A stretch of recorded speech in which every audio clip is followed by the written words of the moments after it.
Hello बच्चों, welcome to my channel. मैं हूं आपकी एनसीईआरटी एक्सपर्ट। मैं आपको करा रही हूं क्लास 6 एनसीईआरटी मैथमेटिक्स का चैप्टर नंबर 11 अलजेब्रा। और इसकी एक्सरसाइज 11.3 तक फिनिश हो चुकी है। इसके बाद हम करेंगे यूजिंग एक्सप्रेशंस प्रैक्टिकली।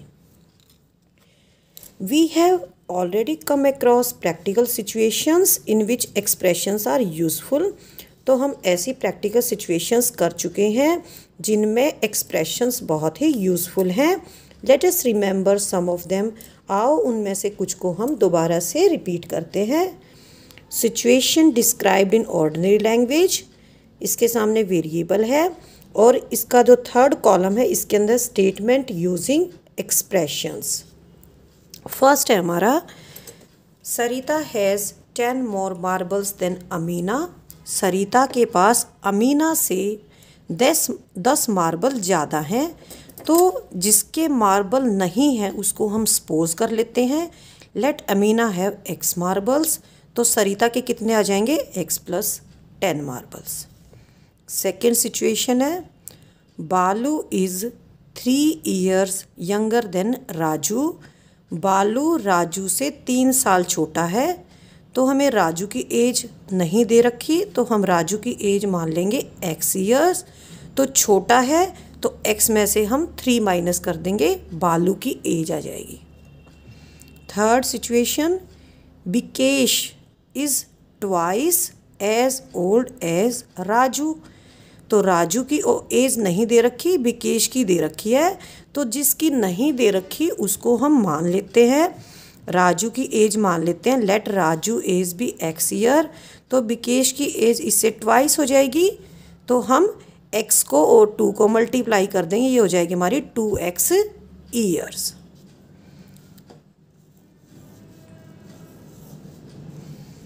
अब है हमारी fourth situation, Raju's father age is 2 years more than 3 times Raju as.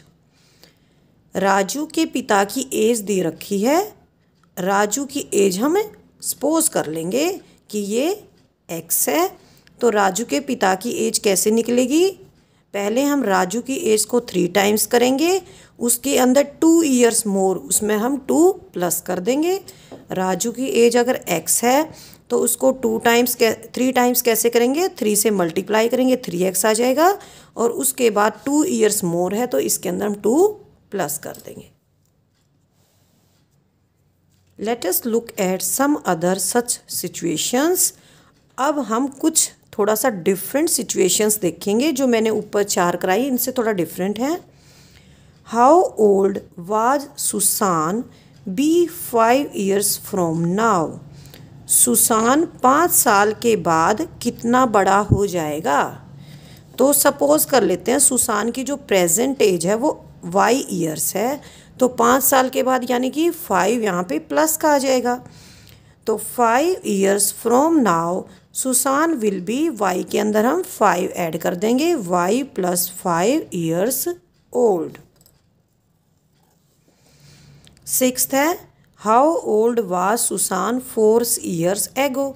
Susan 4 साल पहले कितना था? 4 साल पहले की निकालनी है तो इसमें हमने माइनस करना है 4। तो सुसान की प्रेजेंट एज y ईयर्स है। तो 4 ईयर्स एगो कैसे होगा? y में से हम 4 माइनस कर देंगे। Seventh, price of wheat per kilogram is 5 less than price of rice per KG. तो हमें व्हीट का प्राइस दे रखा है, राइस का प्राइस हमें नहीं दे रखा, तो इसको हम सपोज कर लेते हैं p है। तो व्हीट का प्राइस कितना है? 5 लेस है, 5 इसमें से माइनस कर देंगे। तो p में से -5 किसका आ जाएगा? Price of the wheat per kilogram.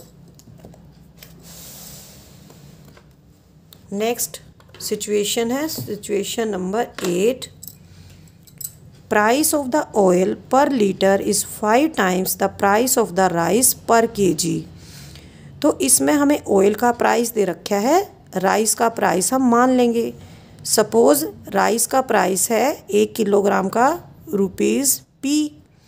तो ऑयल का प्राइस इससे 5 टाइम्स है, 5 गुना है। तो इसको हम पी को हम 5 से मल्टीप्लाई कर देंगे, तो ये आ जाएगा 5 P. Next situation number 9, the speed of ए बस is 10 kilometre our more than the speed of A truck going on the same road. तो बस की स्पीड 10 किलोमीटर ज़्यादा है ट्रक की स्पीड से, तो हम ट्रक की स्पीड ले लेंगे। Let the speed of the truck is y kilometre per hour. तो बस की स्पीड हो जाएगी, इसमें हम 10 प्लस कर देंगे क्योंकि 10 मोर है यहाँ पे, तो y + 10 किलोमीटर पर आवर। तो ये जो मैंने अभी एक्सप्रेशंस जो यूज़ किए हैं इन्हीं से रिलेटेड है आपकी एक्सरसाइज 11.4। तो हम अब ये एक्सरसाइज स्टार्ट करेंगे।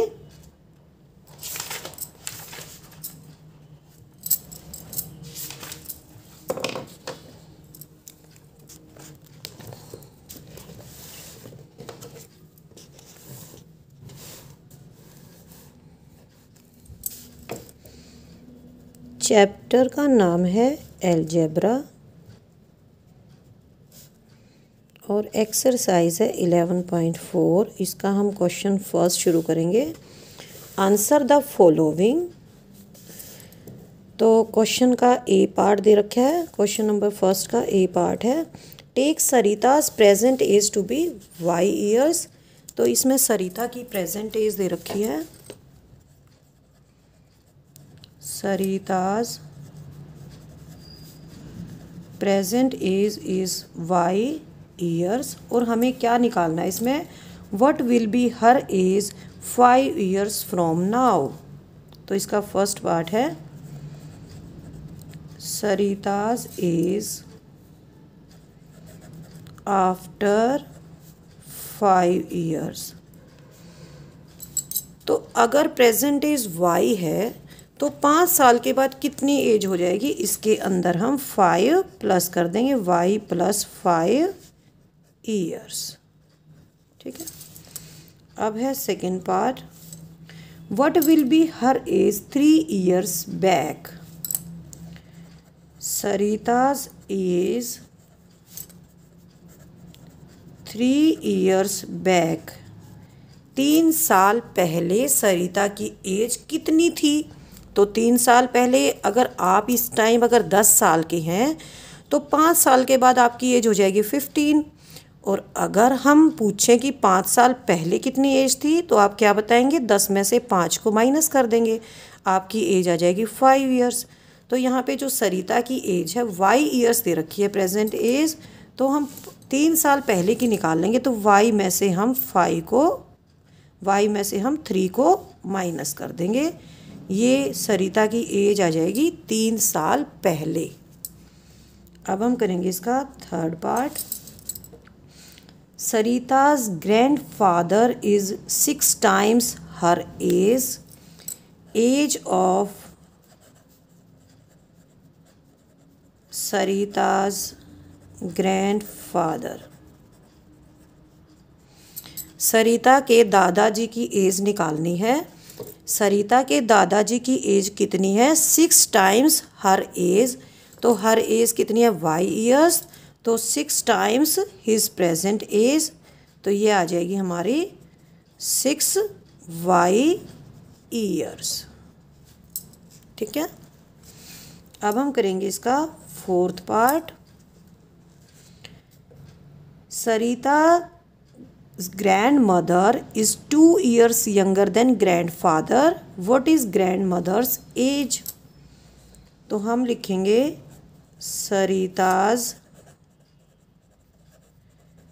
सरिता की जो दादी है उसकी एज निकालनी है, वो कितनी है, उसकी एज जो दादाजी की एज है उससे 2 ईयर्स छोटी है दादी। तो छोटी है तो 6y तो दादाजी की एज है, तो उसमें से हम 2 माइनस कर देंगे, तो ये सरिता की दादी की एज आ जाएगी।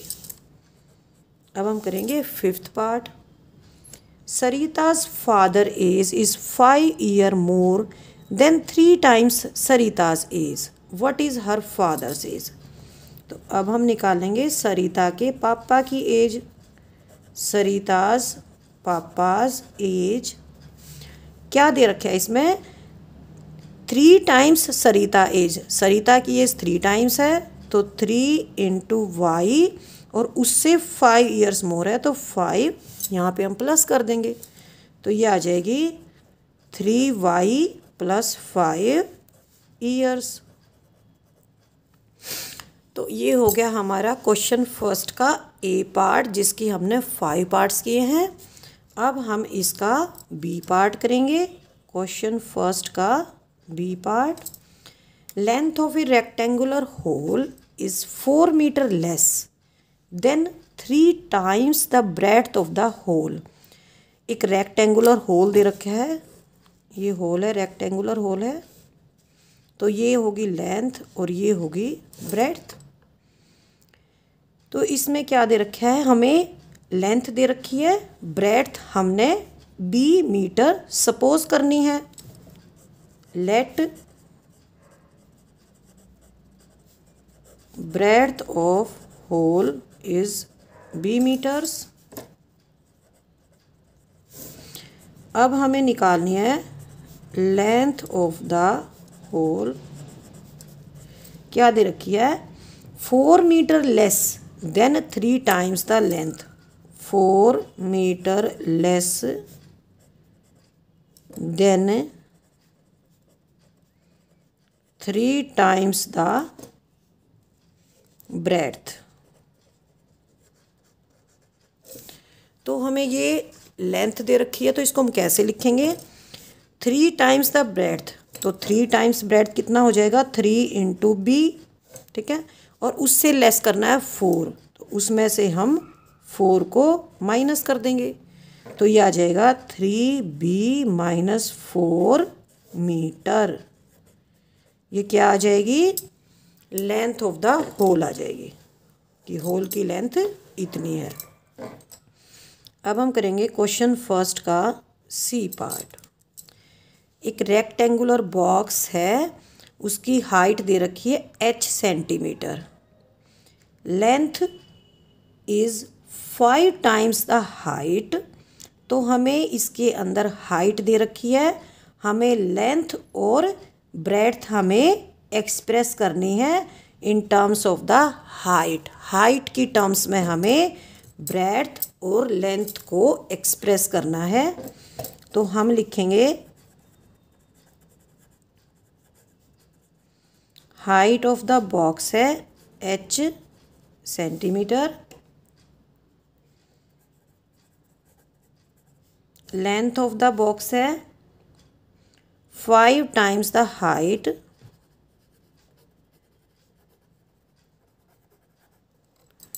हाइट का 5 टाइम्स यानी कि 5 गुना, तो 5 इंटू h क्या हो जाएगा, 5h सेंटीमीटर। ठीक है, यहाँ तक समझ में आ गया। अब हम देखेंगे इसकी ब्रेड्थ।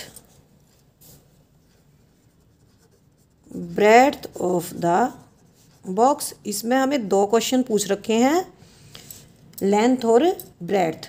तो लेंथ हो जाएगी 5h सेंटीमीटर और ब्रेड्थ कितनी दे रखी है, 10 centimetre less than the length, 10 centimetre less than length. तो लेंथ कितनी आ गई हमारी 5h, उसमें से हम -10 कर देंगे, तो ये आ जाएगी ब्रेड्थ ऑफ द बॉक्स। अब हम करेंगे क्वेश्चन नंबर फर्स्ट का D part. Meena, Beena, Leena 3 students हैं। They are climbing the steps to hill top. वे हिल टॉप पे चढ़ रही हैं। आप फिगर एक बार देख सकते हैं अपनी बुक में, पेज नंबर 235 पे ये हिल टॉप के ऊपर जा रही हैं। 3 गर्ल्स हैं। Meena is at step S। तो मीना जिस स्टेप पे है उसको हम S से डिनोट कर रखा है। बीना इज़ 8 स्टेप अहेड। बीना इससे 8 स्टेप आगे है। और लीना इज़ 7 स्टेप बिहाइंड, और लीना 7 स्टेप पीछे है। Where are Beena and Meena, तो जो 8 स्टेप आगे है उसको हम 8 प्लस कर देंगे, और जो 7 स्टेप पीछे है उसको हम 7 स्टेप्स माइनस कर देंगे। The total number of steps to the hill top is 10 less than 4 times what Meena has reached. तो मीना कौन से स्टेप पे है? एस पे है, ठीक है। और जो टोटल नंबर ऑफ स्टेप्स है वो कितना है? जितना मीना के स्टेप्स हैं, एस स्टेप्स है उसका 4 टाइम्स यानी कि 4s, और उसमें से हम 10 माइनस कर देंगे क्योंकि वो 10 लेस है। Express the total number of steps using S. जो टोटल नंबर ऑफ स्टेप्स है उसको हमने एस को यूज़ करके, एस वेरिएबल को यूज़ करके हमें एक्सप्रेस करना है, ठीक है। तो मीना इज़ एट स्टेप, तो पोजीशन ऑफ मीना क्या हो जाएगी? पोजीशन ऑफ मीना एस, ठीक है। एस स्टेप पे है पोजीशन उसकी। अब है बीना, पोजीशन ऑफ बीना की पोजीशन क्या दे रखी है? 8 steps ahead, 8 steps ahead of Meena. Meena से 8 स्टेप आगे चल रही है, तो मीना से 8 स्टेप आगे चल रही है तो इसका मतलब क्या है? इसमें हम 8 प्लस कर देंगे तो ये हो जाएगा s प्लस 8 स्टेप्स पे है वो। अब हम लिखेंगे पोजीशन ऑफ लीना। लीना की पोजीशन क्या है? 7 स्टेप्स बिहाइंड मीना। वो मीना से 7 स्टेप्स पीछे है, तो मीना कहाँ पे? एस स्टेप्स पे है, उसमें से हम 7 माइनस कर देंगे तो ये आ जाएगी लीना की पोजीशन। तो आप इसको एक फिगर द्वारा भी समझ सकते हैं। जैसे मीना यहाँ पे है तो उससे आगे कौन चल रहा है? बीना, और उससे पीछे कौन चल रहा है यहाँ पे? लीना। ये 7 स्टेप्स डाउन है, इससे पीछे है, और ये 8 स्टेप्स मीना से 8 स्टेप ऊपर है, ठीक है। अब हमें निकालना है, हमने एक क्वेश्चन तो सॉल्व कर लिया कि बीना और मीना कहाँ पे हैं। Where are Beena and Meena, ठीक है। यहाँ पे ये मिस्टेक दे रखी है क्वेश्चन के अंदर, यहाँ पे मीना की जगह लीना आएगा। Where are Beena and Leena, तो यहाँ पे आप where are Beena and Meena की जगह लिखेंगे आप where are Beena and Leena. The total number of steps, अब हमें निकालने हैं total number of steps. Total number of steps क्या दे रखा हमें? 10 less than 4 times what Meena has reached. what Meena has reached, तो हमें एक स्टेटमेंट दे रखी है, तो हमें इसको वेरिएबल की फॉर्म में एक्सप्रेस करना है। हमारे यहाँ वेरिएबल क्या है? एस वेरिएबल है।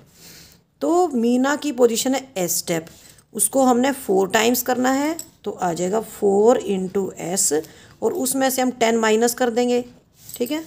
तो ये आ जाएगा 4s minus 10, total number of steps आ जाएगा इसके अंदर। अब हम क्वेश्चन नंबर फर्स्ट का ई पार्ट करेंगे, ठीक है। ए बस ट्रेवल्स एट v km/h। एक बस है, उसकी स्पीड दे रखी है 1 घंटे में वो 20 किलोमीटर जाती है। और कहाँ से कहाँ तक जाती है बस? दासपुर से बीसपुर जाती है। After the bus has travelled 5 hours, तो 5 घंटे तक बस चलती है, तो 5 घंटे में कितनी डिस्टेंस कवर करेगी? अगर 1 घंटे में 20 किलोमीटर जाती है तो 5 घंटे में 5 किलोमीटर जाएगी, लेकिन बीसपुर अभी 20 किलोमीटर और दूर है। What is the distance between Daspur to Bispur? तो ये हमारा दासपुर है ठीक है, और ये है हमारा बीसपुर। ठीक है, यहाँ से यहाँ तक सपोज कर लेते हैं हमारा ये 5 आवर्स में ट्रैवल किया है। तो ये और ये बाकी का जो है ये हमारा 20 किलोमीटर्स अभी लेफ्ट है। तो हमें टोटल डिस्टेंस निकालनी है दासपुर और बीसपुर के बीच की। तो क्वेश्चन शुरू करते हैं। Distance travelled by bus in 1 kilometre कितनी दे रखी है? 1 आवर। वी किलोमीटर है। 1 घंटे के अंदर कितनी डिस्टेंस कवर की है बस ने? V kilometre. Distance travelled by bus in 5 hours. 5 hours में कितनी करेगी? 5 इंटू वी, तो 5 वी किलोमीटर हो जाएगी।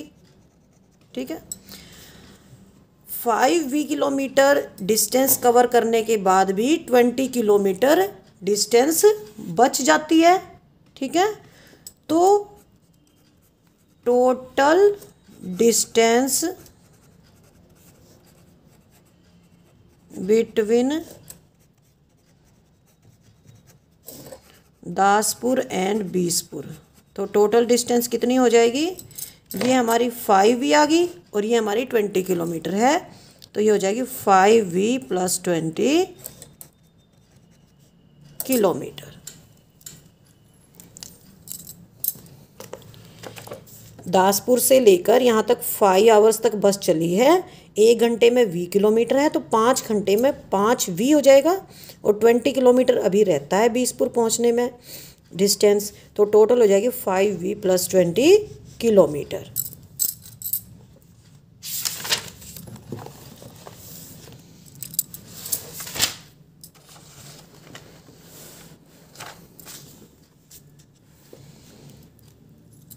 अब हम करेंगे इसका क्वेश्चन नंबर 2।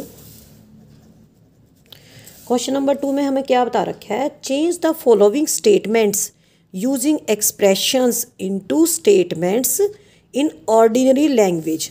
तो हमें ऑर्डिनरी लैंग्वेज के अंदर हमने स्टेटमेंट्स को लिखना है।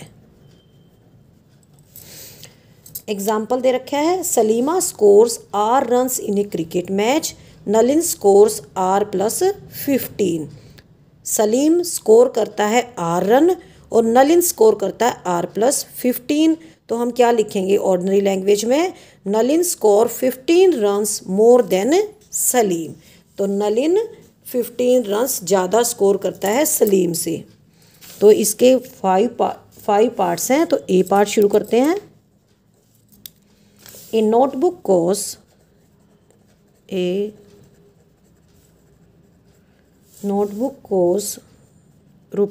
₹P। A book costs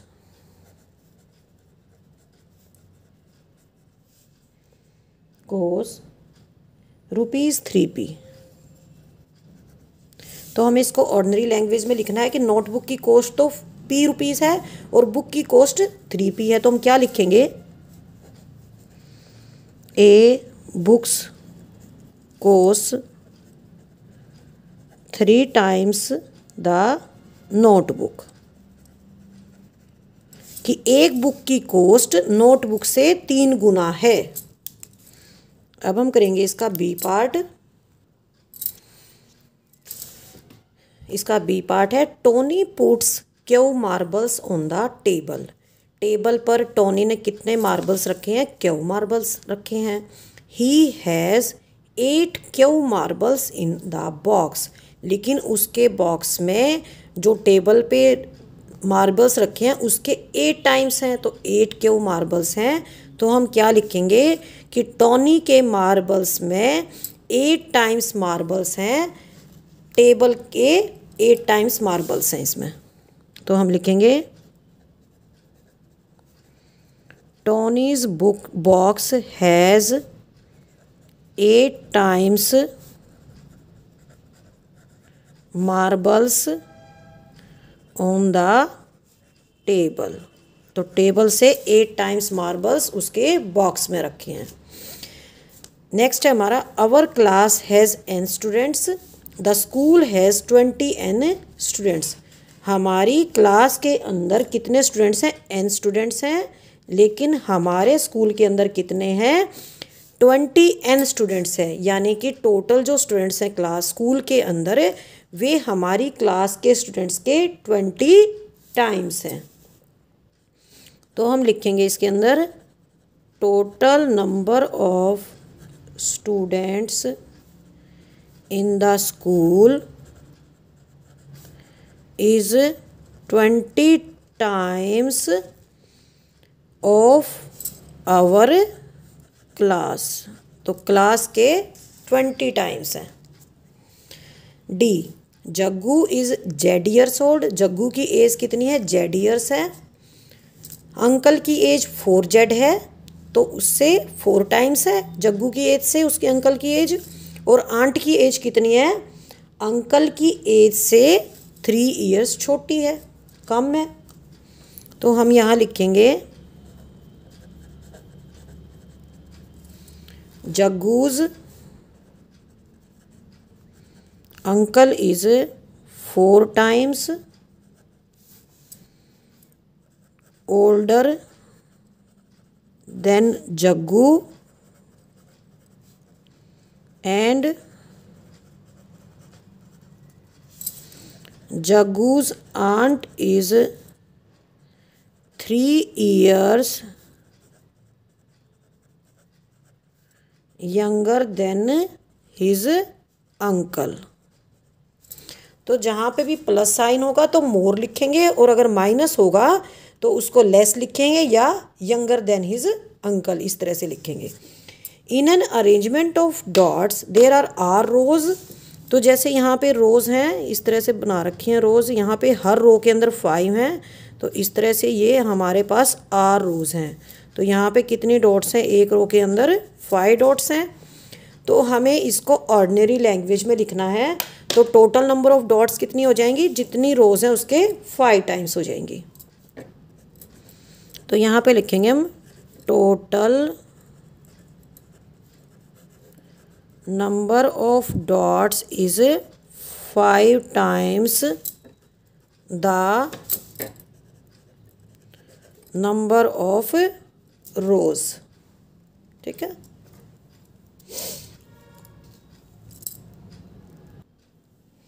अब हम करेंगे इसका क्वेश्चन नंबर 3। आप अपनी बुक में 236 नंबर पेज है, इस पे आप देख सकते हैं स्टेटमेंट इसकी। गिवन मन्नू एज, मन्नू की एज दे रखी है x ईयर्स, तो x-2 क्या क्या मतलब है? थिंक ऑफ मन्नूज यंगर ब्रदर, ये मन्नू के छोटे भाई की एज हो सकती है। नेक्स्ट है हमारा x+4, तो x+4 यानी कि मन्नू की एज x है, तो उसमें 4 प्लस हो गया है, तो ये यहाँ पे ये किसकी हो सकती है? उसके ओल्डर ब्रदर है, उसकी एज हो सकती है एल्डर ब्रदर की। ठीक है। वट 3x+7, तो 3 टाइम्स जो एज होगी हो सकता है ये इसके फादर की एज हो सकती है। तो हमें यही करना है इस क्वेश्चन नंबर 3 में। तो हमारा क्वेश्चन नंबर 3 दिया हुआ है, Mannu's age to be x years. तो हमें बताना है कि x-2 यहाँ पे क्या शो करता है? x-2 शोज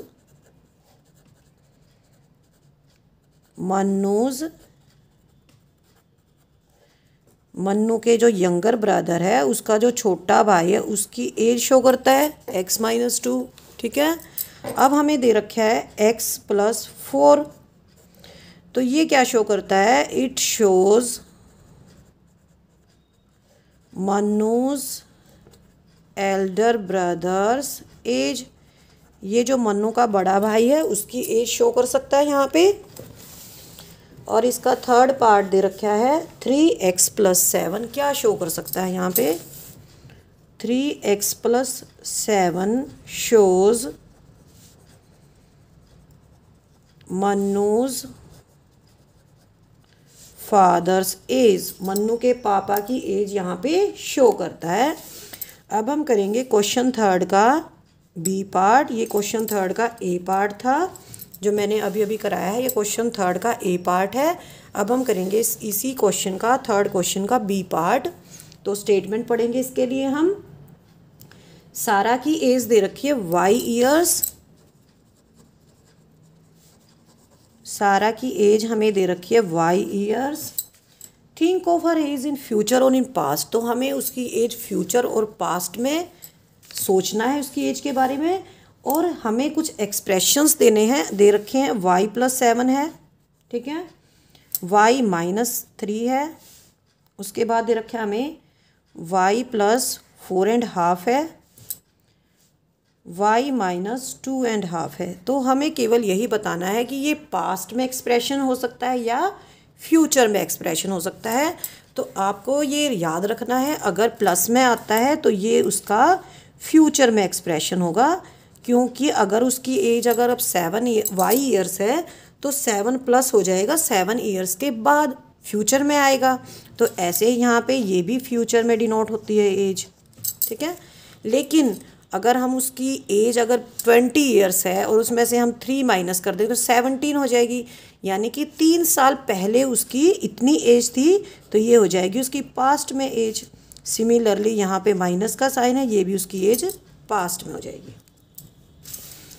अब हम करेंगे क्वेश्चन नंबर 3 का सी पार्ट, और इसी के साथ ही हमारी एक्सरसाइज फिनिश हो जाएगी। तो क्या दे रखा है इसके अंदर, n number of students who like football. तो फुटबॉल को कितने बच्चे पसंद करते हैं, n number of students they रखा है। व्हाट में 2n शो, यहाँ पे 2n हमें क्या शो करता है हमें बताना है। व्हाट में n/2 शो, और n/2 हमारा यहाँ पे क्या शो करता है ये बताना है। हिंट दे रखी है think of the games other than football, आप फुटबॉल के अलावा इसके अंदर कोई भी गेम ऐड कर सकते हैं। तो सपोज़ करते हैं जो 2n है, ठीक है, ये हम इसके लिए हम कोई और गेम ले सकते हैं, जैसे बास्केटबॉल ले सकते हैं, ठीक है। और n/2 है, इसके लिए हम टेनिस ले सकते हैं, ठीक है। आप अगर चाहें तो कोई और भी गेम का नाम लिख सकते हैं, ये मैंने लिख दिया अपनी तरफ से, आप कोई भी चाहें तो दूसरा नाम भी लिख सकते हैं। तो यहाँ पे 2n क्या शो करता है, it shows number of the students who like basketball, जो बास्केटबॉल शो करते हैं। Number of the students who like basketball are double the number of students who like football. तो 2n शो करता है कि बास्केटबॉल जो स्टूडेंट्स खेलते हैं वो डबल है नंबर में, किसके डबल हैं, जो स्टूडेंट्स फुटबॉल खेलते हैं। तो फुटबॉल खेलने वाले बच्चे अगर 10 हैं तो 2n यहाँ पे 20 हो जाएगा, यानी कि बास्केटबॉल खेलने वाले बच्चे 20 हैं, 2n है, ठीक है। नेक्स्ट है हमारा n/2। n/2 का मतलब क्या है, जो स्टूडेंट्स फुटबॉल खेलते हैं, और n/2 जो स्टूडेंट्स टेनिस खेलते हैं। टेनिस वाले स्टूडेंट फुटबॉल खेलने वाले बच्चों से आधे हैं। अगर फुटबॉल खेलने वाले बच्चे 10 हैं तो टेनिस खेलने वाले बच्चे 5 हो जाएंगे। तो it shows number of students who like tennis are half, आधे हैं, half the number of students who like football. तो ऐसे बच्चे जो टेनिस खेलते हैं उनकी संख्या किन से आधी है, जो फुटबॉल खेलने वाले बच्चे हैं उनकी संख्या से आधी संख्या है उनकी। तो इसी के साथ हमारी एक्सरसाइज होती है फिनिश 11.4। तो नेक्स्ट टाइम मैं आपको कराऊंगी इक्वेशन क्या होती है, और इसी के साथ मैं आपको कराऊंगी एक्सरसाइज 11.5। तो आपका होमवर्क यही है कि आपको इसको अच्छे से रिवीजन करना है। अगर अच्छे से रिवाइज करेंगे तभी आपको ये एक्सरसाइज समझ में आएगी और इससे आगे की भी आपको अच्छे से समझ में आएगी। ओके, बाय बाय बच्चों, हैव ए नाइस डे।